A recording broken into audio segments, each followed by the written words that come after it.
The Australopithecus was about 1.5 meters tall with bipedal locomotion, omnivorous, semi-erect, and lived in caves.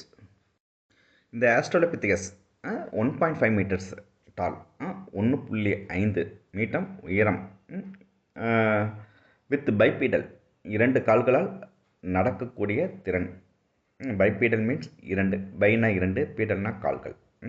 இரண்டு கால்களால் நடக்கும் திறன், locomotion நடக்கிறது. ஆம்னிவோரஸ்னால் அனைத்து எல்லாத்தையும் சாப்பிட்றது. தாவரமாக இருந்தாலும் சரி, விலங்குகளாக இருந்தாலும் சரி, இல்லை ஃப்ளஷ் எதுவுமே எல்லாத்தையும் சாப்பிடக்கூடியதாக இருந்துச்சு. செமி எரக்ட் பாதி நிமிர்ந்த நிலையில் காணப்பட்டுச்சு.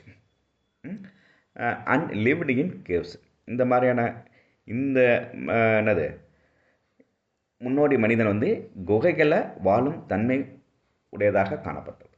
இந்த என்னது ஆஸ்ட்ரலோபித்திகஸ் வந்து குகையில் வாழக்கூடிய தன்மை உடையதாக இருந்தது. Low forehead, brow ridges over the eyes, protruding face, lack of chin, low brain capacity of about 350 to 450 cc, human-like dentitions, lumbar curve in the vertebral column were his distinguished features. இந்த ஆஸ்ட்ரலோபித்திகஸோட சிறப்பு பண்புகளாக என்னென்ன சொல்கிறாங்கன்னு பார்த்தோம்னா, low forget தாழ்ந்த நெற்றி, forget means நெற்றி, low தாழ்ந்த நெற்றி, brow ridges over the eyes கண்களின் மேல் புருவ மேடுகள், ஓவர் த ஐஸ்னா மேலே, ப்ரோ ரிச்சஸ்னா புருவ மேடுகள், ப்ரொட்ரூடிங் ஃபேஸ் துருத்திய நிலையில் உள்ள முகம், லேக் ஆஃப் சின் கன்னங்களற்ற நிலை, low brain capacity of about 350 to 450 cc, குறைந்த திறன் கொண்ட மூளை. எவ்வளோ இருக்குன்னு பார்த்தோம்னா 350 இருந்து 450 கன சென்டிமீட்டர் அளவு கொண்ட குறைந்த திறன் கொண்ட மூளை பெற்றிருந்தது. ஹியூமன் லைக் டென்டிஷன்ஸ் மனிதனை போன்ற பல்லமைப்பு. லம்பார் கர்வ், லம்பார்னா இடுப்பு கர்வ் வளைவங்க காணப்படுது. இந்த வெர்டிபிரல் காலம் முதுகெலும்பு தொடரில் இடுப்பு பகுதியில் ஒரு வளைவு காணப்படுது, இடுப்பு பக்க வளைவு. வேர் ஹிஸ் டிஸ்டிங்விஷிங் ஃபீச்சர்ஸ், இவை எல்லாமே அந்த ஆஸ்ட்ரலோபித்திகஸோட சிறப்பு பண்புகளாக கருதப்படுகின்றன. ஆஸ்ட்ரலோபித்திகஸ் பார்த்திங்கன்னா அந்த படத்தில் இரண்டாவதாக கொடுத்துருக்கிறது Australopithecus.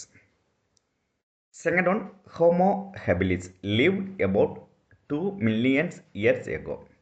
Their brain capacity was between 650 to 800 cc and was probably vegetarian. They had bipedal locomotion and used tool made of chipped stones. Homo habilis lived in another 2 million years ago. 2 million வருடங்களுக்கு முன்னால் homo ஹெபிலிஸ்ன்ற உயிரினம் வாழ்ந்து வந்தது. Their brain capacity was between 650 to 800 cc. இந்த homo ஹெபிலிஸோட மூளை திறனானது 650 இருந்து 800 கன centimetre அளவு உடையதாக காணப்பட்டது. And was probably vegetarian. Vegetarian means தாவரத்தை மட்டும் உண்ணக்கூடியதாக, அசைவ உண்ணி, சைவ உண்ணிகள். சைவம்னா ஒன்லி தாவரங்களை மட்டும் உண்ணக்கூடியதாக இருந்தது. Was probably vegetarian. They had bipedal locomotions. இவைகளும் ஹோமோ ஹெபிலிஸ் இவைகளும் பைபீடல், பைனா இரண்டு, பீடல்னா கால்கள், இரண்டு கால்களாக நடக்கக்கூடிய திறன் பெற்று காணப்பட்டது. And used tools made of chipped stones, செதுக்கப்பட்ட கற்களால் ஆன கருவிகளை பயன்படுத்தும் திறனை இந்த ஹோமோ ஹெபிலிஸ் பெற்றிருந்தன. இந்த ஹோமோ ஹெபிலிஸ் வந்து இந்த படத்தில் பார்த்திங்கன்னா மூணாவதாக இருக்கக்கூடியதாக இருக்குது. The next, Homo erectus. The first human-like being was around 1.7 million years ago. Homo erectus இது வந்து எப்படி இருந்துச்சுன்னா ஓரளவுக்கு என்னது மனிதனை முதலாக மனிதனை போல தோற்றமளித்த ஹோமோ எரக்டஸ் என்ற உயிரினம் வந்து 1.7 மில்லியன் ஆண்டுகளுக்கு முன்பு தோன்றியதாக கருதப்படுகின்றது. And was much closer to human in looks. Skull was